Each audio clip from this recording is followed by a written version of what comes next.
नमस्कार। आज हम एक अहम सरकारी अफसर पर बात करने वाले हैं। सरकारी नौकरी रिजल्ट वेबसाइट पर हमने देखा, प्रसार भारती में एक बहुत ही ऊंचे पद के लिए वैकेंसी निकली है। हाँ, तो इस पर थोड़ी गहराई से बात करते हैं आज। ये पद है प्रिंसिपल एडवाइजर कंटेंट ऑपरेशंस का। मतलब समझने की कोशिश करेंगे कि ये रोल है क्या, क्यों अहम है और भारत के पब्लिक ब्रॉडकास्टिंग के लिए इसके मायने क्या हैं। सबसे पहले तो ये देखिए सैलरी, 3 लाख रुपए प्रति माह तक। ये तो मतलब काफी काफी आकर्षक है। सरकारी क्षेत्र के हिसाब से तो बहुत ही ज्यादा। हाँ, ये बात भी है कि ये एक कॉन्ट्रैक्ट पर आधारित पद है, ये परमानेंट नहीं है। बिल्कुल। और ये पद है प्रसार भारती में, जो हमारा पब्लिक ब्रॉडकास्टर है, दूरदर्शन और ऑल इंडिया रेडियो मतलब आकाशवाणी चलाता है। तो इतनी बड़ी सैलरी, वो भी कॉन्ट्रैक्ट पर, ये शायद दिखाता है कि वो बाहर से बहुत अनुभवी नेतृत्व चाहते हैं, कोई ऐसा जो शायद जल्दी बदलाव ला सके। और ये भूमिका, जैसा सोर्स में लिखा है, टीवी, रेडियो, डिजिटल, मतलब तीनों प्लेटफॉर्म्स पर कंटेंट ऑपरेशंस दिखेगी। दायरा तो बहुत बड़ा है इसका। हाँ, और इसके लिए जो योग्यता मांगी है वो भी काफी सॉलिड है। मतलब मास कम्युनिकेशन या पत्रकारिता में बैचलर डिग्री तो हो ही, जी। और साथ में कम से कम 8 साल का अनुभव। और ये भी कहा है कि अगर मास कम्युनिकेशन में पोस्ट ग्रेजुएशन है या मीडिया मैनेजमेंट में एमबीए है तो उनको प्राथमिकता मिलेगी। हाँ, ये प्राथमिकता वाली बात इंटरेस्टिंग है। उम्र सीमा 45 साल है, छूट वगैरह होगी नियमों के हिसाब से, और भारतीय नागरिक होना तो खैर जरूरी है ही। मैनेजमेंट और स्ट्रैटेजी वाला दिमाग भी चाहिए, और 8 साल का अनुभव। आज के टाइम में जब मीडिया इतनी तेजी से बदल रहा है, तो कोई ऐसा चाहिए जो ट्रेडिशनल ब्रॉडकास्टिंग भी समझे और डिजिटल की नब्ज भी जानता हो। एक तरह से ये प्रसार भारती को मॉडर्न बनाने की जरूरत दिखाता है। सही बात है। अच्छा, आवेदन कैसे करना है? वो ऑनलाइन है। प्रसार भारती की वेबसाइट है ना, prasarbharati.gov.in, उसी से। जी। और आखिरी तारीख ये जरूर याद रखनी है, 17 अक्टूबर 2025।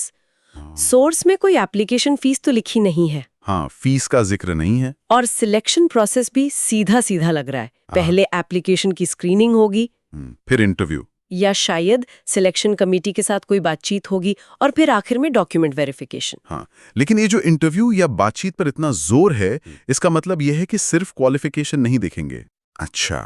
हाँ, मतलब उम्मीदवार की सोच, उसकी स्ट्रैटेजी बनाने की क्षमता, और शायद ये भी कि वो सरकारी सिस्टम में कैसे काम कर पाएगा या पाएगी। उनसे उम्मीद होगी कि वो media strategy, digital operation, public broadcasting policy, इन सब पर अपनी राय रख सके। ये सिर्फ मैनेजर का काम नहीं है, ये तो लीडरशिप वाला रोल है जो दिशा देगा। बिल्कुल सही कहा। और जिम्मेदारियां भी कुछ वैसी हैं। सोर्स के हिसाब से कंटेंट बनाने से लेकर ब्रॉडकास्ट तक का पूरा वर्कफ्लो मैनेज करना। पूरा एंड टू एंड। हाँ, एडिटोरियल स्टैंडर्ड्स देखना, अलग अलग डिपार्टमेंट्स के साथ कोऑर्डिनेट करना, और सबसे जरूरी कंटेंट को मॉडर्न बनाना, दर्शकों तक पहुंच बढ़ाना, इसके लिए स्ट्रैटेजी बनाना। और जो नए मीडिया ट्रेंड्स आ रहे हैं उन पर सलाह देना, ये भी काम है। सैलरी के अलावा इंसेंटिव और भत्ते भी हो सकते हैं परफॉर्मेंस के आधार पर, अगर लागू होते हैं तो। ये जिम्मेदारियां ये दिखाती हैं कि ये पद कितना क्रिटिकल है। प्रसार भारती से जुड़ना सिर्फ नौकरी नहीं है, ये तो देश की आवाज को मतलब एक तरह से दिशा देने जैसा है। भले ही ये कॉन्ट्रैक्ट पर है जैसा सोर्स कह रहा है, पर ये राष्ट्रीय स्तर पर असर डालने का, पब्लिक ब्रॉडकास्टिंग के भविष्य को शेप देने का एक बहुत बड़ा मौका है। जो भी इस रोल में आएगा उस पर बहुत कुछ निर्भर करेगा। तो कुल मिलाकर देखें तो ये भारतीय पब्लिक मीडिया में एक बहुत ही महत्वपूर्ण, अच्छी सैलरी वाला लीडरशिप रोल है, जिसके लिए सिर्फ अनुभव नहीं बल्कि एक विजन, एक रणनीतिक सोच चाहिए। बिल्कुल। और जो लोग इसके लिए योग्य हैं, इच्छुक हैं, उनके लिए डेडलाइन पास है 17 अक्टूबर 2025। हाँ, वक्त ज्यादा नहीं है। और यहाँ एक बात सोचने के लिए छोड़ जाते हैं। सोर्स में इतना जोर है कंटेंट को मॉडर्न बनाने पर, नए ट्रेंड्स पर सलाह देने पर, तो असल में प्रसार भारती जैसे इतने बड़े और पुराने संगठन के अंदर इस रोल में आने वाला व्यक्ति, वो किस तरह के खास नए प्रयोग या कंटेंट में बदलाव ला सकता है जो सच में असरदार हो।